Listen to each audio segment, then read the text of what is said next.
When was the last time I did anything MCU related? She-Hulk, Miss Marvel? It was one of those, right? I loved them both. I think She-Hulk got shitted on a little too much, but for what they did, what they were going for, I thought it was pretty cool. It was funny. They were going for funny. I think it would have worked better as a workplace comedy, like Parks and Rec, The Office, Community, that sort of thing, you know? Now, I have seen this. I've seen it a few times. I love where they're going with this. Okay, so real quick. They're doing the Mayor Fisk storyline from the comics. Season 1 was Fisk winning the election. Season 2 is going to be his tenure. And then Season 3 is probably going to be Devil's Reign. And that's when all the shit hits the fan. What I'm hoping for, this spills into the Punisher special, which is going to be a week after this season concludes. And that will probably spill into Brand New Day. Spidey's going to have his own demons and stuff, but seeing that it's street level and Punisher's going to be involved and Daredevil is most likely involved, it's going to be everything that Daredevil is dealing with right now with Fisk as mayor and the anti-vigilante task force. It's already setting the stage for all that. You heard Fisk call out Spider-Man and Punisher in season 1. He didn't call him out by name, but we knew what he was talking about, right? But the only difference between this and the comic is that Matt was forced to be Fisk's deputy mayor. And at one point, Elektra becomes Daredevil. I don't know all the meat and potatoes of that comic, but I'm interested enough after just this episode, I'm interested enough to go back and read the comic and spot the differences between, because this is good.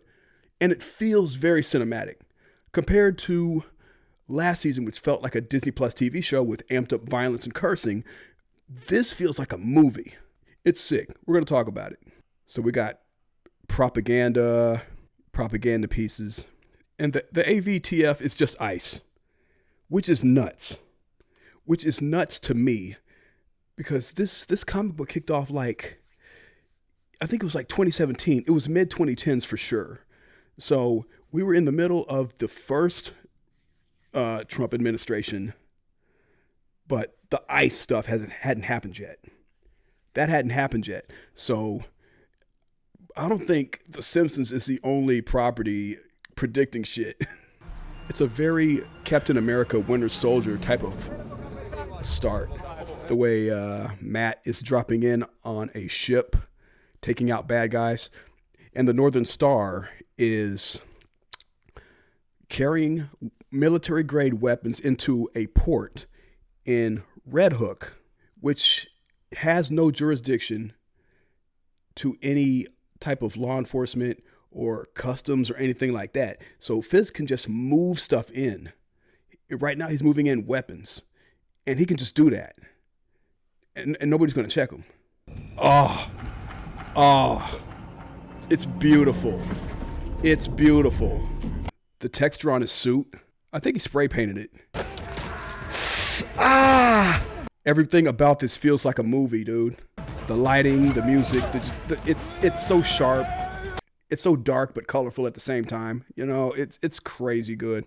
And in case Matt got involved, the captain was ordered to sink the ship. All that is weapons. Military grade arsenal. The hell does the mayor need all this shit in the city for, bro? God, dude. Even when there's no light on him, that suit looks crazy sick. He can hear the ship being flooded. He can hear water coming onto the ship. Just smart thinking on the fly. Just smart thinking on the fly. Throws the watch in there with the guns.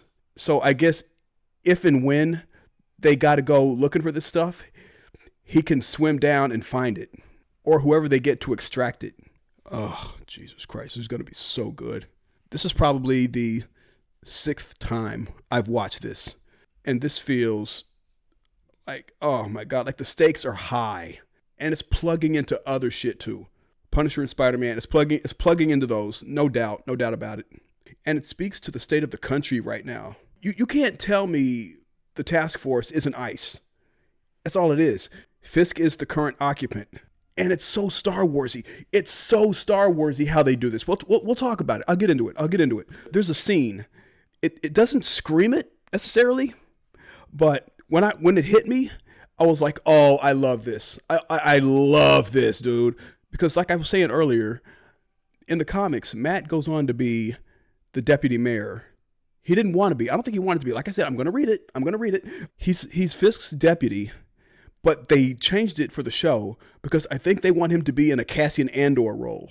You know what I mean? Leading an underground group of rebels against this tyrannical mayor. Like, bro. I think they're talking about Jessica Jones here. Like, they're talking about hitting up her to investigate. You know, I could find out. Yeah, give her a call. There's no reason to not think that's Jessica Jones he's talking about. Because he knows her. Has Jess had any interactions with Karen, though? Maybe in Defenders. I don't remember. It's been a while. I mean, I rewatched it last summer. Last summer, I rewatched everything. I mean, I rewatched everything just for the hell of it.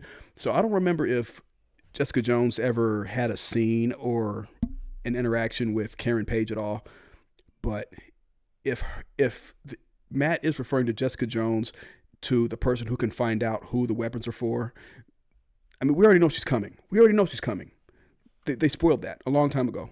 But if they're going to get her involved early and often, thank you very much. Because we want some Jessica Jones. The weapons, all of it, is still on board. Just outside the port. So what's next?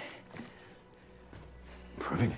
What's scary is proving that the mayor is doing dirt to a Justice Department that's under its thumb. Where's it going to go? I mean, just how far do you think you're going to get? There's only one course of action. Okay, we got Matthew Lillard's character. Don't know if he's a comic character or an original character for the show. But he's going to be a player. Why? We'll know in a sec. See, and why do you need to destroy your phone if you're not dirty? Show the city, show Albany who he is, and he will be held accountable. Yeah, she's right to look at him like that. Matt is the optimist in all of us. Karen is the realist. Jess just pulled the ship's manifest. Oh, she said Jess. So she just dropped some shit that was going off camera. Presumably Jessica Jones carried out the task that they wanted her to do. So when we see her, she will probably be seeing her doing that, carrying out her mission. Your Safer Streets initiative equates vigilantes with terrorists? The Safer Streets Act is the Superhero Registration Act, or what was it? The Sokovia Accords. It's like that, but on a street level. What's so triggering is that all these bad guys in the room have these smug looks on their faces that, you know, we don't care about oversight. We don't care about getting the governor involved. I'm going to do what I want to do because I feel like doing it. And I've got people in places who are going to just let me do what I want to do. That's very relevant to what's happening in the country right now. And then Mr. Charles just walks in like, who's this guy? Why does he think he's supposed to be here? Security let you in, or if you're even supposed to be here. I am definitely supposed to be here, Sheila. Oh shit, he knows my name. Where are you from? Langley. And yeah, you can tell by the look on Sheila's face. Bro, you've got somebody in the CIA? Langley is in Virginia, and it's home to CIA headquarters. This is Fisk's superpower. This is Kingpin's superpower. He's a regular guy with supreme pull in federal government. He's just state level. He's just the mayor. But he's got somebody in the CIA, though. It's bad. The stakes are so bad. He's going to wreak havoc all across the city. Street level shit they're doing, they couldn't have done it any better. With Fisk as the main villain, and he's doing this shit. These smug ass bad guys, dude. It's No, I totally understand. Yes, Mr. Fontaine. Val. That was Val on the phone. No oversight. He just gets to do whatever. Val gave him the green light. Oversight. Won't be a problem. It's insane. Dog, he's not just the Kingpin. He's Palpatine. And he's not running the Empire State. He's running the Empire. It's crazy. It's so crazy. And our heroes are putting together a rebellion. They have to lay low while putting a rebellion together. It's so Star Wars. Like old school Star Wars. So yeah, we've got Heather trying to convert vigilantes. It's a get down or lay down type of situation. But she's painting him out to be this psycho vigilante because he's not playing ball. Like, if he doesn't cross over to the dark side, he could be killed. But Heather's going through trauma. She had to kill Muse. It's total authoritarianism, dude. It's crazy that they're doing this at this juncture in America. They're doing it in a way that's easy to digest. Like, if you don't believe what you hear in the news or on social media is accurate, then maybe you should try watching this and you'll get it. Oh, wow, that's crazy. That's scary. That could happen anywhere. Yeah, here. And he could be killed if he doesn't play ball. And of course he's not going to. And the sad thing is, I could see them killing off Swordsman. I could see them doing that because he's not a big character. They're just using him as an example. Which sucks, because I like Tony Dalton. I liked him in Better Call Saul. Great villain. He's a hero here, but I doubt he'll last. I kind of doubt he'll last. I hope I'm wrong. True or false? I like mechanics magazines. False. See, he's not playing ball. He's not cooperating. But you can't give in to these fucks. You can't. That fascism crap only works if people fall in line.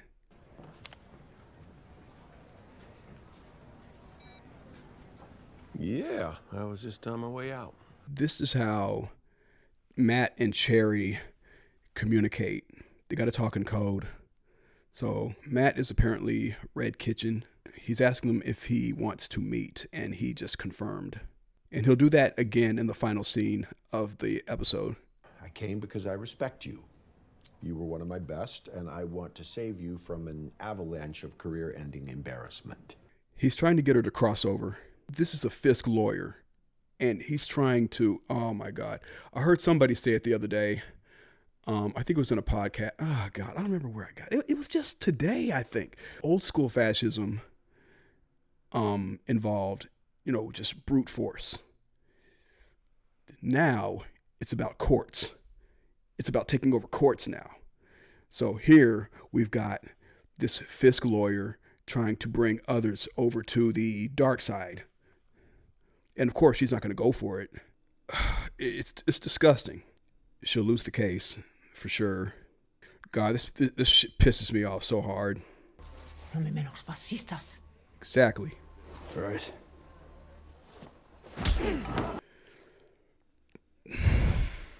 Shit makes my blood boil. Trash. Just human trash. Oh, I like this.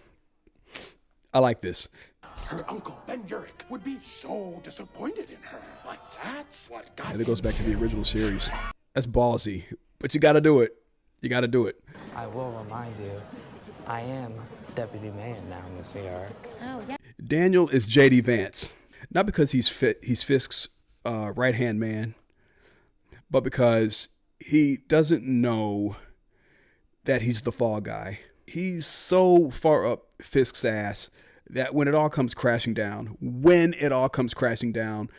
he's going to get lit up. Fisk is playing some 10-dimensional game, and if that ever comes crashing down, he's not going to be the one that gets hurt. He'll throw Daniel under the bus without flinching.